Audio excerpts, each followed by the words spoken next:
तंगवाणी में बरसात मुतासरन के राशन एहसास प्रोग्राम जा पैसा न मिलण ऐं मनपसंद माण्हुनि के राशन मिलण खिलाफ़ सिंध तरक्की पसंद पार्टी तरफ़ां बस स्टैंड ते अॼु 3 ॾींहं बि एहतजाजी कैंप जारी आहे। इन हवाले सां वधीक तफ़सील ॾियण लाइ असां सां लाइन ते मौजूद आहे तंगवाणी मां CN न्यूज़ जो रिपोर्टर ख़ुदाबख़्श दाहाणी। जी ख़ुदाबख़्श, छा तफ़सील आहिनि?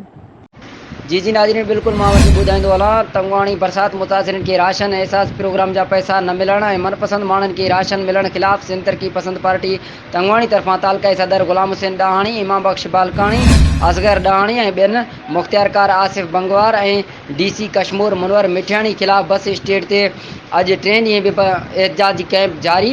अॻुवाणनि मीडिया सां ॻाल्हाईंदे चयो त DC कश्मीर ऐं मुख़्तियारकार तंगवाणी वॾेरनि खे बंगलनि में राशन पहुचाए थो, पर बरसात मुतासिरन खे राशन ॾियण लाइ तयारु न आहिनि। उन्हनि जो वधीक चवणु हो त बरसात सबबि ॿारनि में बीमारियूं पैदा थी रहिया आहिनि, पर इंतिज़ामिया मेडिकल कैंप लॻाइण लाइ तयारु न आहिनि। अॻुवाणनि CM सिंध खां मुतालबो कयो त DC कश्मीर ऐं मुख़्तियारकार तंगवाणी खे हटाए बरसात मुतासिरन खे ज़रूरी शयूं मुहैया कयूं वञनि। जी महिरबानी ख़ुदाबख़्श तफ़सीलनि खां आगाह करण जे लाइ।